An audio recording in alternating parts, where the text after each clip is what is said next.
Dominicanas y dominicanos, luego de ponderar con detenimiento el discurso de rendición de cuentas del presidente Danilo Medina, es evidente que la cúpula PLDista y los dominicanos vivimos en dos países completamente diferentes. Lo digo porque para ellos, los PLDistas, que son casi todos funcionarios públicos con buenos salarios y que viven muy bien, claro que la pobreza está por acabarse. Y según ellos, todos vivimos en una sociedad de clase media, donde todos los servicios públicos funcionan, el transporte está regulado y ordenado, la justicia es independiente, la seguridad y criminalidad terminaron. Y lo que quedan son simples conflictos y peleas entre vecinos y familiares. Millones de empleos se generan por doquier, somos ejemplo de crecimiento económico y vivimos en un mundo digital donde todo se solucionará a base de drones que vuelan por encima de nosotros para mejorar la educación y controlar nuestra frontera con Haití. Sin embargo, la realidad que los dominicanos vivimos en las calles es otra muy diferente. Y después de tus 18 rendiciones de cuentas, los problemas siguen siendo los mismos. Lo que el país necesita no son cifras fantasiosas, sino soluciones reales a los problemas reales de la gente. Aun cuando la cúpula PLDista nos quiere vender que vivimos en una sociedad de clase media, lo cierto es que según la CEPAL, más de la tercera parte de la población continúa viviendo en situación de pobreza y el 72% de los empleos formales ganó menos de 20,000 pesos en el 2017, lo cual está muy por debajo del ingreso de pobreza de una familia de 4 miembros. Lo que el país necesita es que asumamos un verdadero plan de eliminación de la pobreza, que duplique los subsidios sociales y eduque y forme capacidades para que las familias rompan el círculo vicioso de pobreza y se creen las condiciones reales para generar empleo formal, productivo y con salarios dignos. Lo que el país necesita no es que la canasta familiar promedio sea de 30,000 pesos, como asegura el Banco Central, y que sean únicamente 430,000 trabajadores formales los que puedan acceder a ella, sino que a las familias dominicanas les alcance sus ingresos para llevar alimento nutritivo a sus mesas, para ahorrar y para vivir mejor. Sí, es verdad, en el 2017 se crearon 120,000 nuevos empleos.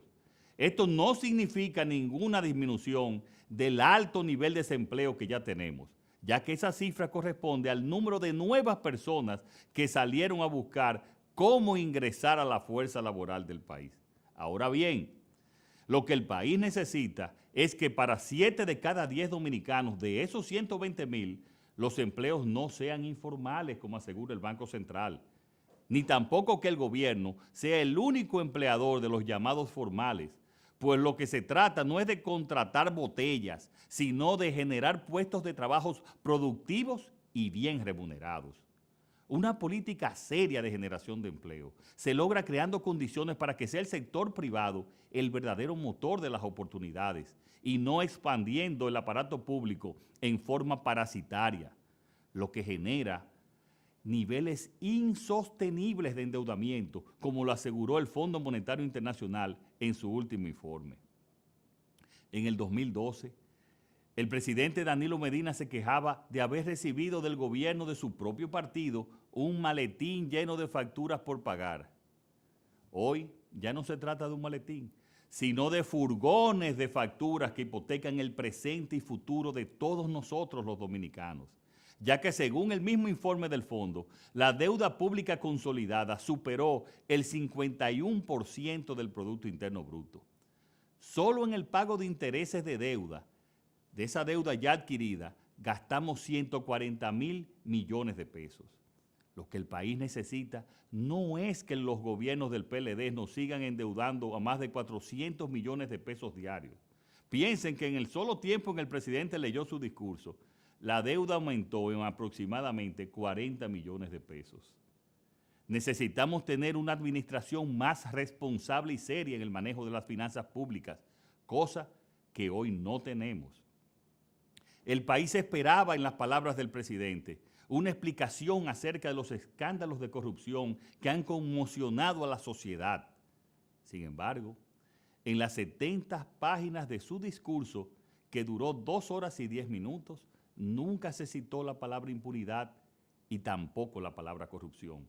Solo se mencionó en 2 ocasiones, una para hablar de la corrupción existente en la frontera y la otra para referirse a que su lucha contra este flagelo se enfocó exclusivamente en aumentar los salarios a la burocracia de su Ministerio Público de bolsillo, justo cuando Transparencia Internacional indica que en la República Dominicana la corrupción aumentó dramáticamente en el último año, pues en el 2017 caímos de la posición 120 a la vergonzosa posición 135 entre 180 países calificados. Lo que el país necesita es que pongamos en marcha una propuesta integral, como la que presentamos al país el pasado mes de noviembre, cuando propusimos un acuerdo nacional que permitiera acabar con la corrupción y la impunidad existentes. Sin embargo, dicha propuesta no le mereció ningún comentario al gobierno del PLD. Lo que el país necesita no es que nos vengan de nuevo con las promesas incumplidas, ya que el presidente, al igual que lo hizo el año anterior, nos dijo en su informe que entregará los más de 50 hospitales que desde el 2013 su gobierno intervino. Lo que el país necesita es un sistema de salud pública en el que los pacientes no tengan que cruzar a la farmacia de enfrente para comprar las jeringuillas, el hilo y agujas para coser sus heridas, la gasa, el suero, los guantes y los demás materiales que no son repuestos por el sistema de salud, sino por el bolsillo de la gente. El hasta hace pocos días director del Servicio Nacional de Salud reveló al país que fue presionado a renunciar debido a que, como él mismo lo afirmó, lo vencieron el clientelismo, el populismo y los intereses afectados. Y por si en el gobierno no lo sabían, vivimos una profunda crisis de salud y un solo dato lo revela: la delicada situación. Según la UNICEF, somos el país con la segunda mayor tasa de muerte de recién nacidos de la región. Penosamente, solo Haití nos supera. Y si en algo estoy de acuerdo con el presidente Medina es que, cito textualmente, merecemos un país seguro como merecemos un país soberano. Y al afirmarlo, el presidente está reconociendo que no somos ni lo uno ni lo otro. Es completamente inaceptable que transcurridos 6 años de este gobierno se nos diga que el trabajo extraordinario que han realizado en materia de seguridad sea finalmente porque tienen la data de dónde, a qué hora del día y cómo ocurren los hechos de violencia. Peor aún, que se nos diga que la inseguridad dejó de ser un asunto de percepción y que hoy está asociada a discusiones entre vecinos y a la violencia doméstica.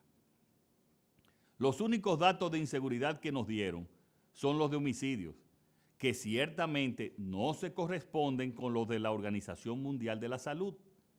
La metodología utilizada no es transparente, porque cuando analizamos los mismos indicadores que el presidente utilizó de manera desagregada, observamos que delitos como el robo de automóviles, los homicidios a mano de delincuentes, las desapariciones de personas y los feminicidios van en constante aumento. La pregunta, señor presidente Medina, es: ¿por qué si todas las cifras de las instituciones nacionales e internacionales son negativas para nuestro país en todas las áreas del gobierno, de dónde viene su entusiasmo tan desbordado? Lo que el país necesita en materia de seguridad pública son soluciones integrales, como la que propusimos el año pasado, asesorados por el exalcalde que le devolvió la seguridad a Nueva York, Rudolph Giuliani.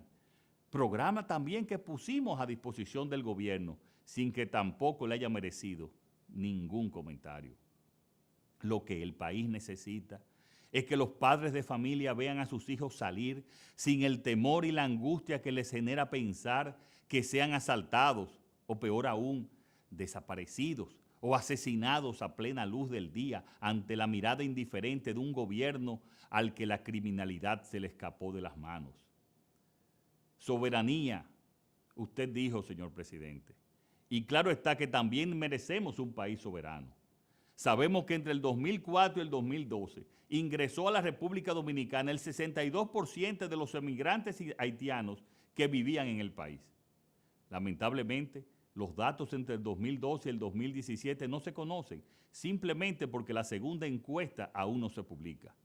Mientras el gobierno no cumpla y haga cumplir la ley de migración, mientras continúe la corrupción desbordada en la frontera y mientras que el presupuesto para asegurarla sea insuficiente, seguiremos viendo inmigrantes irregulares deambulando por todos los rincones de nuestro territorio, cuando lo que debemos hacer es no permitir que haya ni un solo inmigrante irregular en el país, venga de donde venga. Solo para que tengan una idea de la poca importancia que se brinda a un tema tan trascendental, permítanme decirle que en el presupuesto aprobado para el 2018, la partida destinada a la seguridad fronteriza es de apenas 301 millones de pesos, mientras que para el despacho de la primera dama se asignaron en el mismo presupuesto 890 millones de pesos. ¡Qué barbaridad! Lo que el país necesita es que si la función de nuestras Fuerzas Armadas es proteger nuestro territorio nacional y su soberanía, enviemos entonces a la frontera el 30% de sus efectivos militares, es decir, aproximadamente 8,000 hombres que impidan la inmigración irregular y también con el claro mandato de respetar los derechos humanos de esas personas. Desde la semana pasada anunció a la Nación presentar una propuesta encaminada a establecer de una vez y por todas lo que el país necesita en materia política, que no es otra cosa que un acuerdo que abra una discusión seria y civilizada entre las fuerzas políticas, la sociedad civil, para la aprobación de la ley de partidos y la ley electoral. Dos demandas ciudadanas sentidas con las que se deben establecer mecanismos y controles equitativos y transparentes de competencia democrática y que impidan que continúen los abusos de poder con los cuales se desvirtúa el derecho de los ciudadanos de expresarse libremente con su voto. Quienes hoy sustentan el poder y tienen la mayoría congresual pretenden imponernos su visión unilateral para impulsar lo que hoy rechaza la sociedad dominicana entera, que es que los partidos elijan a sus candidatos con el padrón abierto, dando lugar a que mediante el abuso de los recursos del Estado se quiera contaminar la voluntad de los miembros de los partidos e influir en la elección en otros partidos. Dominicanas y dominicanos, la debilidad institucional, las amenazas a la economía y el caos en los servicios públicos demuestran que el modelo PLD colapsó. La situación a lo que nos han llevado es insostenible. No podemos permitir que quienes nos han gobernado por casi 2 décadas pretendan continuar en el poder a como dé lugar más allá del 2020. Lo que el país necesita es que haya alternabilidad, que la competencia política sea transparente y equitativa. Por ello, bajo ningún motivo podemos aceptar la permanencia del gobierno del PLD más allá de su propio mandato constitucional. El cansancio y el hartazgo son más que evidentes. El país necesita un cambio. Los ciudadanos exigen un cambio y el mejor cambio es cambiarlos. Buenas noches y que Dios proteja a la República Dominicana.